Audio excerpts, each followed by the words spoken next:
లూకాసు వార్త 13వ అధ్యాయంలో 22వ వచనం నుంచి కొన్ని విషయాల్ని మనం చదువుకోవడం జరిగింది. ఆ విషయాల్ని మనం ఒకసారి పరిశీలన చేసుకుంటూ ముందుకెళ్దాం. 22వ వచనం నుంచి చదువుదాం. 13వ అధ్యాయం లూకాసు వార్త 22 నుంచి చదువుకుంటూ ముందుకెళ్దాం. అంటే ఆయన యేసు ప్రభువును గుర్తుపెట్టుకోవాలి. ఆయన అంటే యేసు ప్రభువు యెరూషలేమునకు ప్రయాణమైపోవచ్చు, బోధ చేస్తూ పట్టణములలోను గ్రామములలోను సంచారం చేయుచుండెను. ఒకడు ప్రభువా రక్షింపబడేవారు కొద్దిమందేనా అని యేసు ప్రభువుని ఆయన అడుగుతున్నాడు. ఆయన వారిని చూసి ఇరుకు ద్వారమున ప్రవేశింపపోరాడుడి. చాలా మంది ఇరుకు ద్వారంలోనికి వెళ్ళాలనుకుంటారు, కానీ వారి వల్ల కాదు అని మీతో చెబుతున్నాను అన్నాడు. అంటే ఇక్కడ ఒక ఆయన వచ్చి యేసు ప్రభువుని అడుగుతున్నాడు అన్నమాట. రక్షణ పొందేవారు కొద్దిమందేనయ్యా అని అడిగాడు. కానీ దాని సమాధానం ఏం చెప్తున్నాడు యేసు ప్రభువు అంటే, ఇరుకు ద్వారము. అందరూ జాగ్రత్తగా ఉండాలి, వాక్యం. ఇరుకు ద్వారము అంటే ఇరుకు ద్వారం అంటే దారిని మనలో తెలుసు. ఇరుకు ద్వారము, ఇరుకు అంటే చిన్నది, చిన్న దాంట్లో ప్రవేశించాలి. అది సాధ్యపడుతా చదువు మళ్ళీ ఇరుకు ద్వారమున ప్రవేశింపపోరాడుడి. అనేకులు ప్రవేశింపదురు గాని వారి వలన కాదని మీతో చెప్పుతున్నాను. ఇంటి యజమానుడు లేచి తలుపు వేసిన తర్వాత మీరు మరి దాంట్లో తలుపు వేసిన తర్వాత మీరు వెలుపల నిలిచి తలుపు తట్టి అయ్యా మాకు తలుపు తీయమని చెప్పడానికి వాళ్ళు ప్రయత్నం చేసినప్పుడు ఆయన మీరెక్కడి వారు మిమ్మల్ని ఎరుగునని ఉత్తరము మీతో చెప్పును. కాబట్టి మనం అర్థం చేసుకోవాలి, యేసు ప్రభువు యొక్క ఆలోచన అంతా కూడా ఏమిటో మీరు ఎప్పుడైనా చెప్పగలరా? ఆయన ఆలోచన ఏంటి? ఎందుకు వచ్చాడు? రావాల్సిన అవసరం ఏముంది? వచ్చి ఏం చేశాడు? ఆయన ఎందుకు వచ్చాడు, ఏం చేశాడు అనేది ముందుగా మనకి తెలిసి ఉండాలి. 18 వచ్చిన చూడమ్మా, 13:18 ఆయన అనగా యేసు ప్రభువు దేవుని యొక్క రాజ్యము దేనిని పోలి ఉన్నది, దేవుతో దానిని పోల్చొచ్చు. ఒక మనుషుడు తీసుకొని పోయి తన తోటలో వేసినటువంటి ఆవగింజను పోలి ఉండును అన్నాడు. ఇరుకు ద్వారము అక్కడికి రావమ్మా. దేని బట్టి దేని బట్టి ఇరుకు ద్వారానికి రావాలంటే దేనిని బట్టి దేనిని బట్టి రావాలి ఇరుకు ద్వారంలోనికి? ఆవగింజ అర్థమైందా? ఆవగింజ తోలి దాన్ని పోల్చి చెప్తున్నాడు, పోలుస్తున్నాడు అన్నమాట. పోలుస్తున్నాడంటే పోల్చి చెప్తున్నాడు అన్నమాట. అర్థమవుతుందని చెప్తుంది. ఇక్కడ 18వ వచనంలో ఆయన దేవుని రాజ్యము, దేవుని రాజ్యం అంటే చాలా మందికి అర్థం కావట్లా.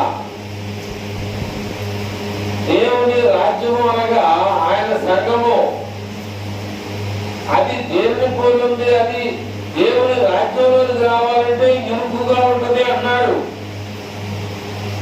దేవుని రాజ్యంలోకి రావాలంటే చాలా ఇరుకైన మార్గం అది. అప్పుడు దాన్ని దేంతో పోల్చొచ్చు అంటే ఒక ఆయన చేసేది ఆవగింజను పోలుస్తా ఉన్నాడు. మరి అంత చిన్న గింజలో మనం పడతామా? మనం పట్టగలమా?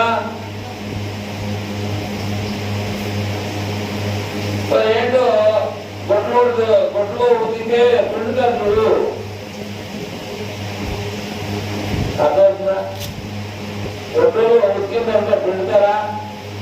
ఆ పిండి ఆయన చెప్పారంటే మొదటి మీద తీసుకుని వెళ్తున్నాడు విజయవాడలో.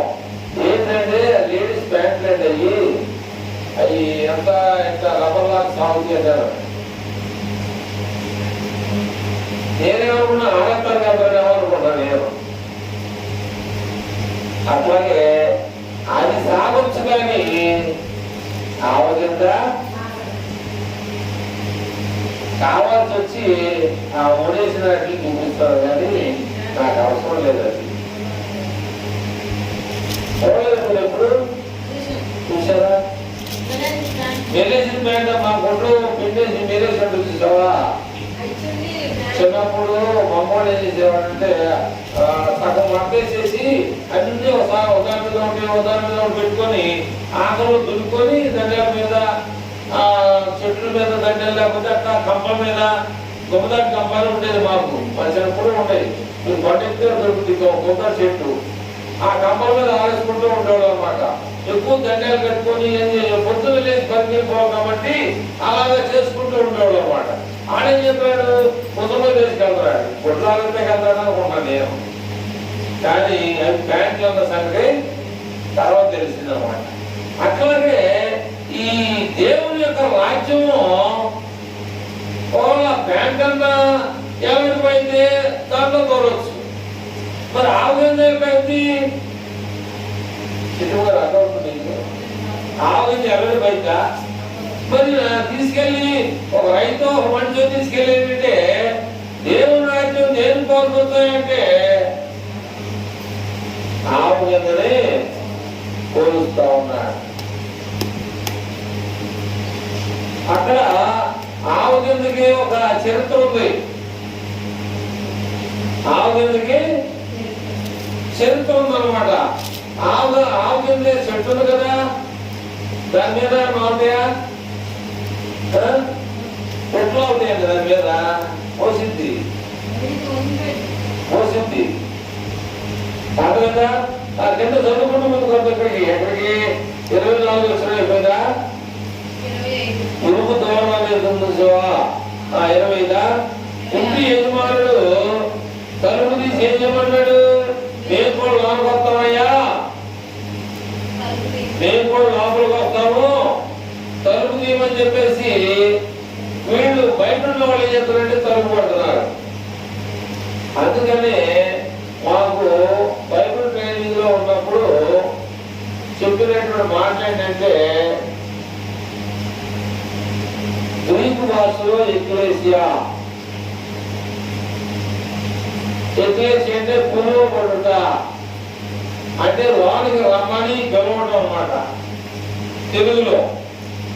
గ్రీకు భాషలో ఎక్లేసియా అనేటువంటి మాట 1992 సంవత్సరంలో చెప్పినటువంటి మాట ఇప్పుడు గుర్తుపెట్టుకొని చెప్తున్నమాట. కనుక అప్పుడు ట్రైనింగ్ అయినప్పుడు ట్రైనింగ్ లో చెప్పినటువంటి మాట. అయితే పిలువబడుట అంటే రమ్మని. ఆరాధన సమయం అయింది, టైం అయింది, రెండని మేము ఎలా పిలుస్తున్నామో అలాగా దేవుడు చేశాడంటే దేవుని రాజ్యము సిద్ధపాటు కలిగి ఉంది కనుక రండి అని దేవుడు పిలుస్తా ఉన్నాడు. పిలిచిన తర్వాత తలుపు వేయబడింది. తలుపు వేయబడిన తర్వాత వాళ్ళు వచ్చేమన్నారు, ఏమా తలుపు తీయమని చెప్పేసి అన్నారు. అయ్యా మాకు తలుపు తీయమని 25:3 అనుకుంటా. అయ్యా మాకు తలుపు తీయమని చెప్పనారంభించినప్పుడు ఆయన అంటే క్రీస్తు, మీరెక్కడి వారో మిమ్మల్ని ఎదుగుతానని మీకు సమాధానం చెప్తా ఉన్నాడు. అందుకు మీరు నీ సముఖమందు మేము తిన్నాము త్రాగామే, నీవు మా వీధుల్లో బోధ చేసావుగా అని. ఇక ఏం చెప్తానంటే, కాదయ్యా నువ్వు పలానా దగ్గర పెళ్లిలో కలుసుకున్నావు చూసావా, అప్పుడు తెల్ల చొక్కా నల్ల బట్టలు వేసుకున్నావు చూసావు మనం. ఆయన్ని నేనంటాను కానీ ఇప్పుడు ఏ రకమైనటువంటి గుర్తు చెప్పరా కానీ ఏమంటాడు అమ్మా, ఏమన్నాడు, మేము త్రాగుతుంటే మేము మా వీధుల్లో బోధించుంటే అని సాగాడు. అప్పుడు 27 వచ్చిన ఏమన్నాడు, అప్పుడు ఆయన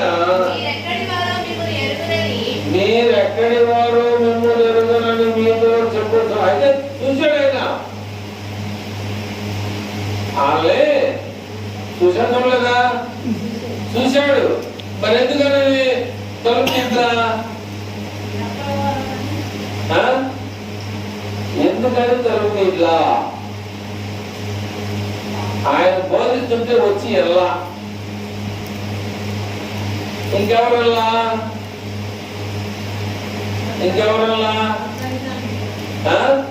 వాళ్ళ తల్లిదండ్రులు కూడా వెళ్ళా.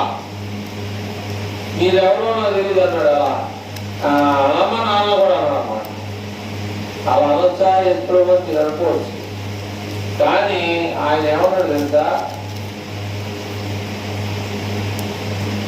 మీ రాజ్యం వేరు, నా రాజ్యం వేరు. నా రాజ్యంలో ఈలోక సంబంధమైన కాదు. నా రాజ్యం వేరు, మీ రాజ్యం వేరు. మీ రాజ్యం అంటే ఈలోక సంబంధమైంది, నా రాజ్యం అంటే పరలోక సంబంధమైంది. మరి మీరు నాతో రాగలరా అంటే రాలేదు. ఎందుకని చెప్పగలం, ఎలా చెప్పగలం, ఎలా చెప్పగలం? పైన చెప్పాడుగా, ఇరుకు మార్గము నాతో మీరు రావాలంటే చాలా ఇరుకైన మార్గం ఉంది. నన్ను కలుసుకోవాలి అంటే ఏం కావాలి, ఇరుకు మార్గంలో. ఇరుకు మార్గాన్ని దేని చూపిస్తుంది, ఆవులను చూపిస్తుంది.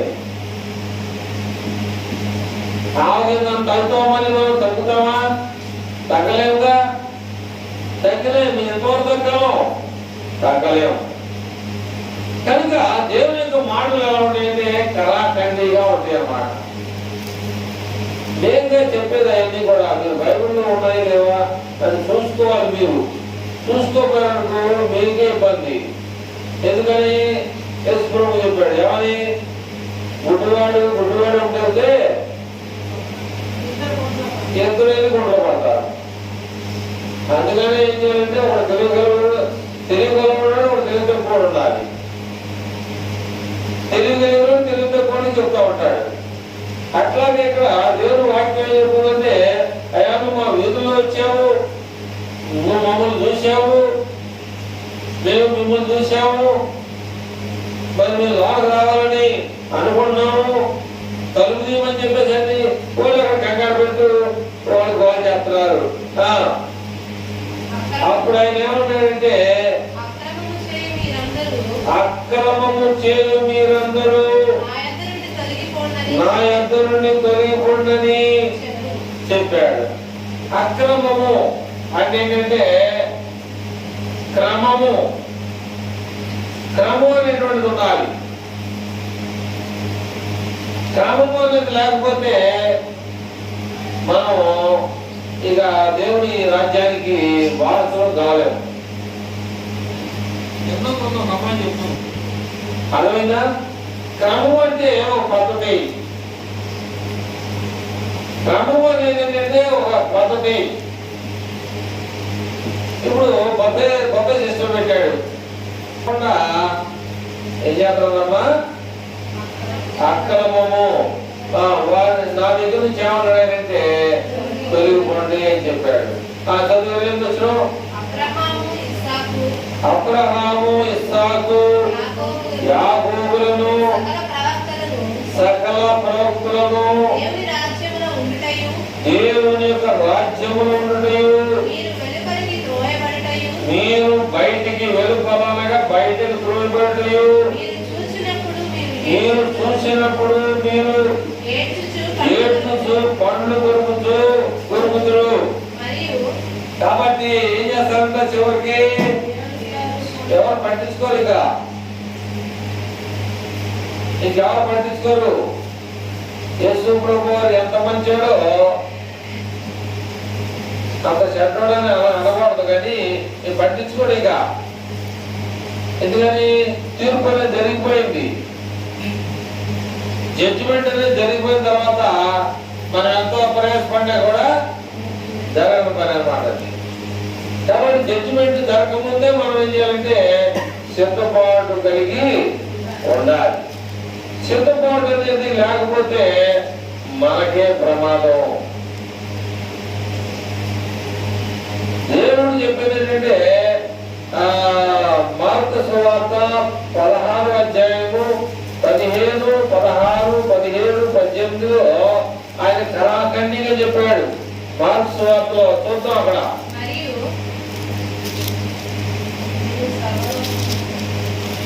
మరియు ఇది ఈ గ్రంథం అనేది నువ్వు డబ్బులు పెట్టుకునుకున్నా కానీ సర్వలోకానికి పనిచేసేటువంటి గ్రంథం ఇది.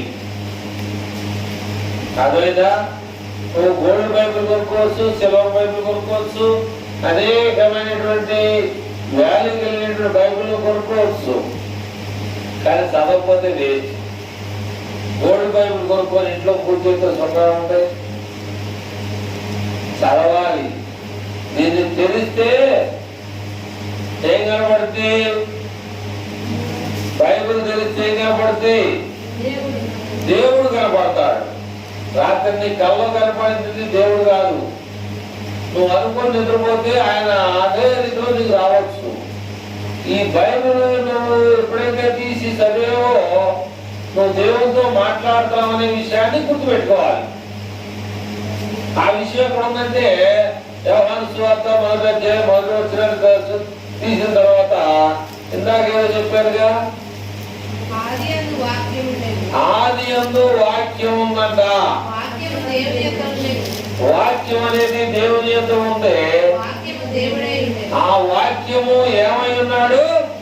దేవుడై ఉన్నాడు.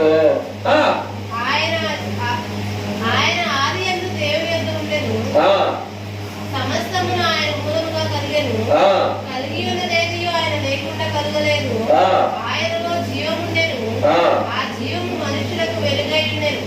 ఆ వెలుగు చీకటిలో ప్రకాశించుచున్నది కానీ చీకటి దాన్ని గ్రహింపలేదు. కాబట్టి చాలా మంది ఏంటంటే చీకటిని ఆ వెలుగును గ్రహించుకోకుండా ఆ చీకటిలోనే ఉంటున్నారు. అయ్యా మా తలుపు కొట్టు, అయ్యా మా తలుపుది చీకటి పడిపోయింది, మేము బయట ఉన్నామయ్యా, మేము లోనకు రావాలయ్యా, పెళ్లికి వచ్చామయ్యా సంతకాడ, అయితే మేము రెప్కలాగా గాంధీని చూసామయ్యా, చార్మినార్ హైదరాబాద్ లో చూసాము, లేకపోతే ఇంకా ఎన్ని చూసి వచ్చాము, కొద్దిగా ఆలస్యమైందయ్యా తలుపుది అని చెప్పేసి కొట్టు కొట్టు కొట్టు అని తలుపు తీసినా కూడా తీయడానికి అవకాశం లేదు. తలుపు వేయబడింది, తలుపు వేయబడింది అని చెప్పేసి అంటూ ఇప్పుడు బైబిల్ గోల్డ్ బైబిల్ది, మామూలు బైబిల్ది, ఏ బైబిల్ ఉంది? అక్కడ ఏమన్నాడు? ఆది యందు వాక్యం ఉంది. ఆ వాక్యము దేవుని యొద్ద ఉంది. ఆ వాక్యమే కృపా సత్య సంపూర్ణులుగా మన మధ్యలో నివసిస్తూ ఉంది.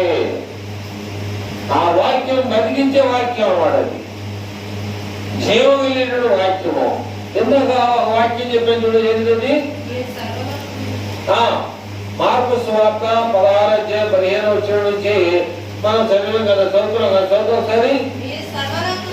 కాబట్టి యేసు ప్రభువు చెప్పేది ఏంటంటే, మీరు సర్వలోకానికి వెళ్ళండి, సర్వ సృష్టికి సువార్తను ప్రకటన చేయండి. నమ్మి బాప్తిస్మం పొందినవాడు రక్షించబడును, నమ్మని వానికి శిక్ష విధించబడును. నమ్మిన వారి వలన ఈ సూచిక క్రియలు కనబడతాయి. అవి ఏంటి? నమ్మితే నువ్వు నమ్మినవంటే ఏమిటి కనబడేది? చదువు. నా నామములో నువ్వు దయ్యాలు పోగొడతావు, కొత్తగా నువ్వు భాష మాట్లాడతావు, ఏం చేస్తావు? పాములను ఎత్తి పట్టుకుంటావు, మరణకరమైనది ఏది తాగినా నీకు హాని జరగదు. రోగుల మీద నువ్వు చేతులు పెట్టే కూడా వారు బాగుపడతారు అని చెప్పేసి యేసు ప్రభు వారు అధికారం ఏదమ్మా అధికారం ఇచ్చారు. ఎవరికి? 12 మంది అపోస్తులకి అధికారం ఇచ్చారు. అధికారం వాళ్ళకి ఎక్కడికి వెళ్ళమని ఇచ్చాడు? సర్వలోకానికి వెళ్ళమని అధికారం ఇచ్చాడు. సర్వలోకానికి మీరు వెళ్ళొచ్చు, సర్వలోకంలో ఈ సువార్తని ప్రకటించవచ్చు అని చెప్పేసి దేవుడు ఖచ్చితంగా చెప్పాడు. కనుక ప్రియమైన వాళ్ళరా, చాలా మంది బైబిల్ పట్టుకొని వెళ్తారు కానీ మంచిదే కానట్లేదు, కానీ వెళ్తాం మంచిదే, కానీ వెలుపట ఉన్నామా లేక లోపట ఉన్నామా? అర్థమవుతారు? వెలుపట అంటే బయట, లోపలి అనగా చర్చిలో. చర్చి అంటే తెలుగులో ఏముంది? చర్చి అనగా తెలుగులో సంఘం, గుడి బడి కాదు.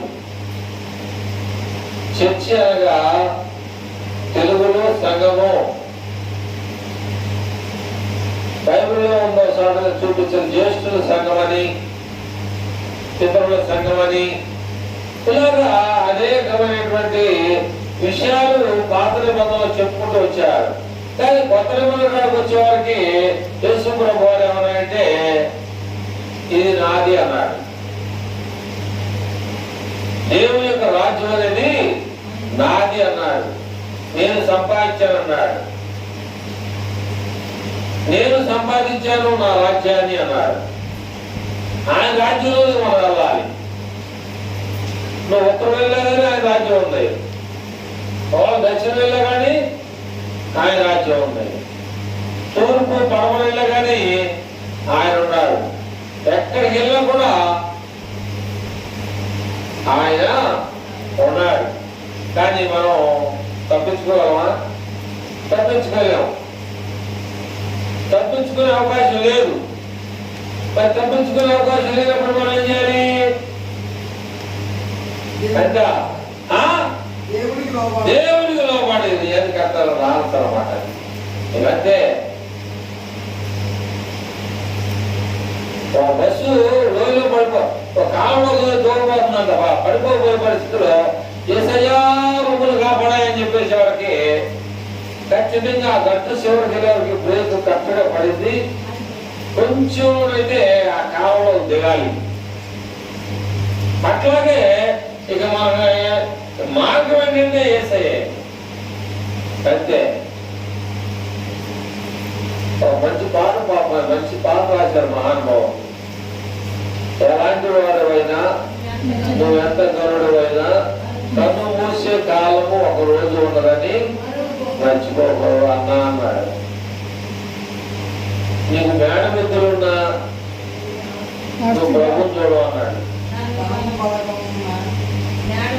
ఏమున్నా కానీ ఉండొచ్చు, తప్పలేదు. డబ్బు లేనుడు ఇచ్చాడు, ధనం కావాలి కావద్దా?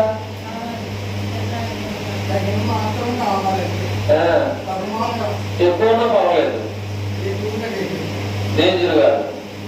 ఎక్కువ డేంజర్ కాదు. నేను చెప్పడం సమాధానం చెప్పేసి వాటిని ముగించుకున్నాం. జక్కే దగ్గర ఎంత ఉంది? ఎవరు ఆయన డబ్బులు పంచిపెట్టింది, నాట్యం సగం పాల్గొంటా ఉంది. ఎవరు ఆయనేనా కాదా? మరి ఎప్పుడు చెప్పిందని పడుతుంటే నేను నా ఆస్తిలో సగ భాగాన్ని పేదలకు ఇచ్చేస్తానన్నా. ఒకవేళ ఎవరి దగ్గరైనా ఒక నాణ్యం కానీ నేను అప్పుంటే దాంతో కలిపి 4 కలిపి ఇస్తానన్నాడు. డబ్బు ఉంటే జబ్బు, కానీ డబ్బు మీద మనం మనసు పెట్టుకోవాలి. అది ఉంటుంది, అదే ఉంటుంది. దాని జోలు మనం ఏం చేయకూడదు, తీయకూడదు. ఇతరులు ఎవరన్నా సహాయం చేయాలి, ఆడికి ఎవరు చేయాలంటే పేదలు వస్తారు కదా. మనకు తెలియలే కానీ బాగా కొన్ని ఒక 50 సంవత్సరాల క్రితం ఎక్కువగా ఏంటంటే సర్పంచులు అనే వాళ్ళు ఏం చేస్తారంటే, అయ్యా మా అమ్మాయి పెళ్లి చేసుకుంటానంటే ఉండేవారిగా ఉండాలని ప్రభు వారి యొక్క కోరిక. ఒక వచ్చిన చూద్దామా? మత్తయి సువార్త 6:33లో, మత్తయి సువార్త 6:33లో ఖచ్చితంగా చెప్తున్నాడు, కళాఖండిగా చెప్తున్నాడు అనమాట. అక్కడ ఏమంటాడు? మత్తయి సువార్త 6:33లో ఎన్ని కూడా మాకు కంటక వాక్యాలుగా చెప్పబడినటువంటి వాక్యాలు అనమాట. కాబట్టి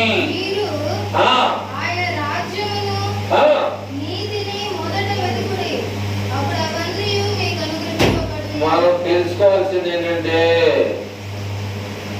కాబట్టి మీరు ఆయన రాజ్యం అనగా సంఘము, నీతి అనగా ఆయన ఎలాంటి వాడు, ఆ నీతిని మనం సంపాదించుకొని మొట్టమొదటగా నువ్వు చేయవలసిన పని అది అన్నాడు. ఆ మాట మాట్లాడింది ఎవరంటే యేసు ప్రభు వారు మాట్లాడుతున్నాడు. కాబట్టి మీరు అని చెప్పేసి అందరికీ సమానంగా కలిగేటువంటి మాట. మీరు ఆయన రాజ్యమును, రాజ్యం అంటే చాలా మంది అనుకున్నాడు పర్లోక రాజ్యం అనుకున్నారు. అంటే ఉదాహరణ ఏంటంటే, ముందు ఉట్టెక్కాలి. టైగర్ ఉట్లేడు అవ్వట్లేదు కాబట్టి అనుకుంటారు, ఉట్లేడు అవ్వట్లేదు కదా, మరి అక్కడికి ఎక్కడ అనుకోవచ్చు. ఉట్టెక్కాలనే మాట అర్థం ఏంటంటే సంఘంలోనికి రావాలి. మొదట సంఘంలోనికి నీవు సభ్యురాలుగా అవ్వాలి, అప్పుడు వెళ్తావు పై. అందుకని ఆ అబ్బాయి అడిగాడు, అయ్యా రక్షణ పొందడానికి కొంతమందిగా పొందే అన్నాడు ఆయన. అనడం లేదా అమ్మా? రక్షణ పొందడానికి ఎక్కువ మంది లేరుగా, కొద్దిమందిగా అని ఆయన అన్నాడు. యేసు ప్రభు ఏమన్నాడు? అది కాకుండా మామూలుగా యేసు ప్రభు వారు ఎప్పుడైనా ఎక్కడైనా ఏ పరిస్థితుల్లో ఏ ఉద్దేశంలో ఎక్కడైనా ఏమన్నా మీకు తెలుసా? ఎక్కడైతే 2-3 నా నామంలో కూడి ప్రార్థన చేస్తారో వారి మధ్యలో నేను ఉంటానన్నాడు. తండోలు వస్తున్నారు ఆ గుడికి, ఆ గుడి బాగుంటుంది, ఎవరు ఎవరొచ్చు, దాని గురించి పెద్ద ఇబ్బంది లేదు. కానీ దేవుడు చెప్పేది ఏంటంటే, ఎక్కడైతే 2-3 నా నామములో ప్రార్థన చేస్తారో వారి మధ్యలో నేను ఉంటానన్నాడు. అంటే ఎగతాళి చేయట్లేదు, ఏమనుకోకండి. నువ్వు చర్చి టైము ఆధారంగా పోరాడకపోతే జడ్జి అయిన వాడు ఎదురు లాగిపోతాడు అన్నమాట. దేవునిలో దావీదులో దేవుడున్న మట్టి పెద్ద పెద్ద వీరబహుళ వంటి వాళ్ళు ఉన్నారు అక్కడ.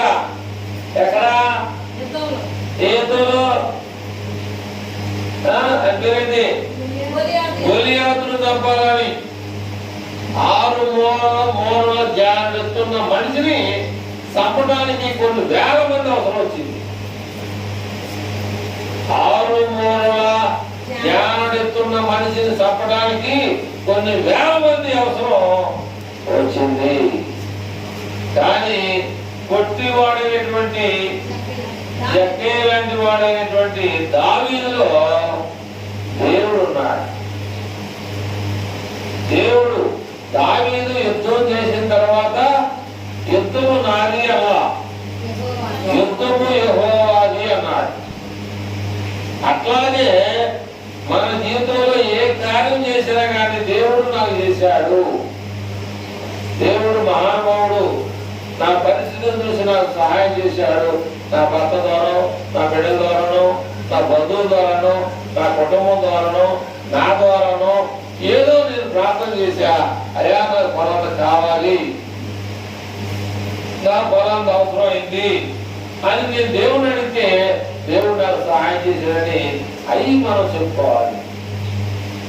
అట్లాగే మనం ప్రార్థన చేశాం, మన ఈ పేరేంటి అనితకి చక్కని ఉద్యోగం దొరికింది. అట్లాగా సంఘంలో ఎవరికి ఏ అవసరం ఉన్నా కానీ అందరూ కలిసి ప్రార్థన చేస్తే తప్పకుండా జరగదు అనడానికి వ్యక్తి అవకాశం లేదు. ఖచ్చితంగా జరుగుతుంది. అయితే ఆలస్యం అవచ్చు కానీ జరుగుతుంది అని నమ్మాలి. మనం నమ్మకపోతే ఇంకేమీ లాభం. కళ్ళు మూసుకొని ప్రార్థన చేస్తాం.